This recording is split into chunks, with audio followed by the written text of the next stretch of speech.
All right, guys, welcome back to the channel. Welcome if you are new. Thank you for taking time out of your day to check the video out. We have more PlayStation news, rumors, and leaks to go over and cover here today.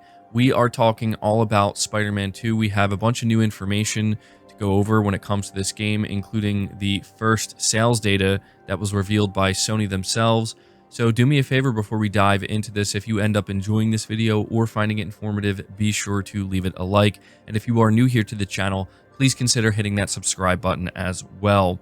So Sony took to their official X/Twitter account here, and they say, great news, Spidey fans. Marvel's Spider-Man 2 has sold more than 2.5 million copies in the first 24 hours. Thanks for making this a high-flying launch. And they have an infographic here where they say, 2.5 million sold in the first 24 hours. But next to that, they confirm it is the fastest selling PlayStation Studios game in PlayStation history. Now, this is obviously incredible news for Insomniac, for PlayStation as a whole, and for this game. And I think many of us were expecting this game to do big numbers, to potentially break a record or set a new record. I will say I'm a little bit surprised to see that it's doing so within the first 24 hours. I thought it was going to take at least 3 days or maybe a week. But, what makes this even more impressive is Spider-Man 2 is achieving this on an install base of a little over 40 million PS5 units. This is not a game that's launching to 80, 90, 100 million plus PS5s. So it has what is essentially a limited install base to work with here. And because of that, there was always the chance that it might underperform or not do as well as maybe some people were expecting. But it's coming out here and proving that it's doing, I think, maybe what, again, a lot of people were expecting. It's already setting a new record for PlayStation, and it's going to be very interesting to see if Sony gives us more sales data in the coming days or the coming weeks. I have no doubt that they're going to. There's no doubt that Spider-Man 2 is going to move a lot of PS5 units. It's already moving a lot of PS5 units. And, as somebody who really enjoys these type of games, again, this is a title that's being sold for $70. There's always the conversation as to whether or not a game is really going to be worth $70. I think it's clear that a game like Spider-Man 2 is worth that price point, and people are coming out here and kind of proving that with the data. So, yeah, I wanted to be sure to let you guys know about this. I think it's great news, again, for the game as well as Insomniac. Very impressive stuff here.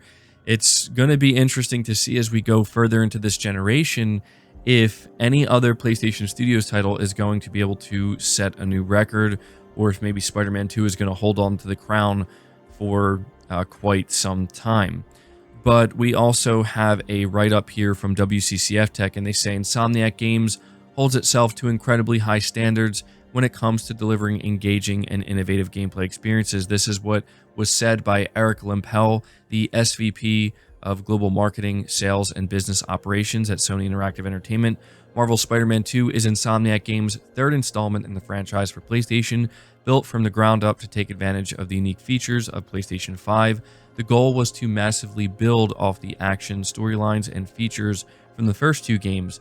With an epic storyline, 2 playable superheroes, a visually stunning Marvel's New York, and so much more, this is a game you can get lost in for hours. On behalf of Sony Interactive Entertainment, I want to say thank you to the fans. We truly hope you are enjoying your time playing as Peter and Miles in this amazing adventure.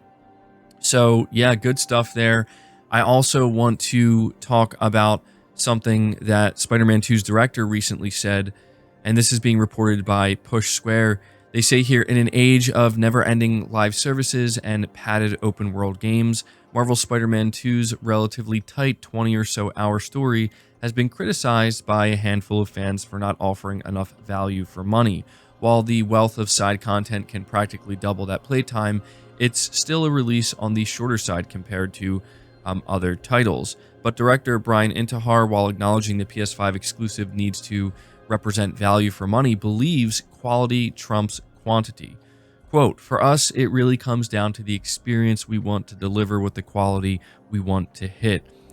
Our job is to make sure that you feel no matter how long it is, it's worth that money, it's worth that investment," end quote. Now, I thought that this was interesting where we have Spider-Man 2's director acknowledging this directly.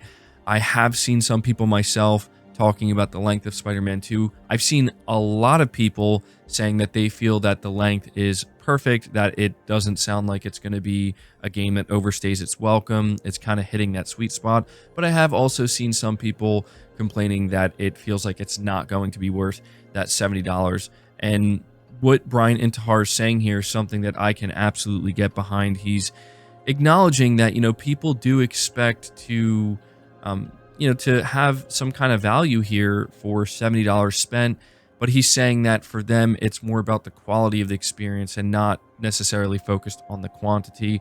And to me, that's something that should be a priority for all developers and all games. We definitely don't need, unnecessary padding and things to just kind of artificially extend the play time of a game. I don't think players really appreciate that. I also don't mind games that want to be longer, right? If it's justified, if they want to be 40, 50, 60, 70 hours, as long as it's justified and it makes sense.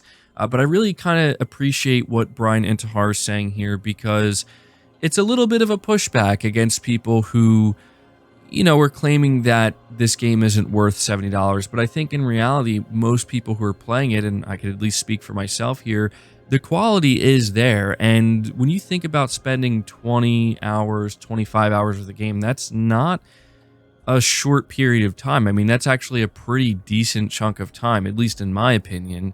And I think most people would agree with that. So yeah, I just wanted to relay this to you. This is what the director of Spider-Man 2 has to say about that. But I'm going to move on to the final topic here, which still talks about Spider-Man, and I am going to give you a very mild spoiler warning. I'm going to let you know that what we're discussing here, I don't think is a spoiler, but I understand that some people are very much focused on finishing the story of this game, and they don't want to hear anything beyond that. This is not talking about the story of Spider-Man 2. It is not revealing anything, but I do understand that some people might go into this topic and feel like it's giving them a little hint at what could happen in the story. So that's why I'm putting this kind of minor spoiler warning here. And so with that being said, we are going to dive into it. We have Brian Intihar talking about Spider-Man 3 and what we could expect. Again, he doesn't reveal any story details, but he definitely lets us know that they are going to be doing a Spider-Man 3. So it says here, being reported by Gaming Bolt, Marvel's Spider-Man 2 launched before the weekend and received rave reviews, but Insomniac Games is seemingly already thinking about the future. It's somewhat teased in the sequel's ending, but in the Friends Per Second podcast, Senior Creative Director Brian Intihar briefly discussed a potential third game. Quote, if Spider-Man 1 and Miles Morales were like our Iron Man, and Spider-Man 2 was like a Civil War, where logically do we go from there? I think it would be pretty epic. But we'll see, he said. While it doesn't seem like much, the Marvel analogies can't be a coincidence. After all, Infinity War and Endgame followed the events of Captain America Civil War, while Civil War in the comics was followed by Secret Invasion. We'll see if Insomniac's next Spider-Man game has that same kind of scale. So yeah, as you can see, some people, as I said, might see this as a kind of spoiler. It doesn't spoil what happens at the end of Spider-Man 2. I don't even know what happens at the end of this game, as I haven't completed it yet. But I have no doubt in my mind that they're going to eventually do another Spider-Man game. There's no doubt, especially knowing this is the best-selling PlayStation Studios title, that they're just going to say, yup, that's it. We're not making any more Spider-Man games.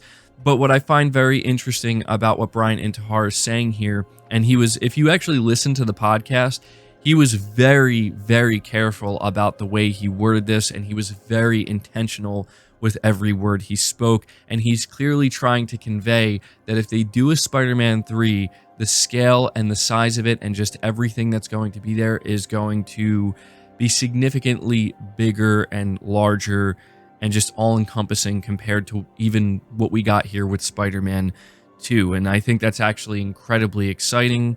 It's probably going to make me even more excited by the time I finish this game. But there you go. If there was any question as to whether or not there's going to be another Spider-Man game after the second one, he doesn't even deny here that he doesn't even say something like, oh, well, we're not sure yet. No, they seem pretty sure that they're going to be making a third game.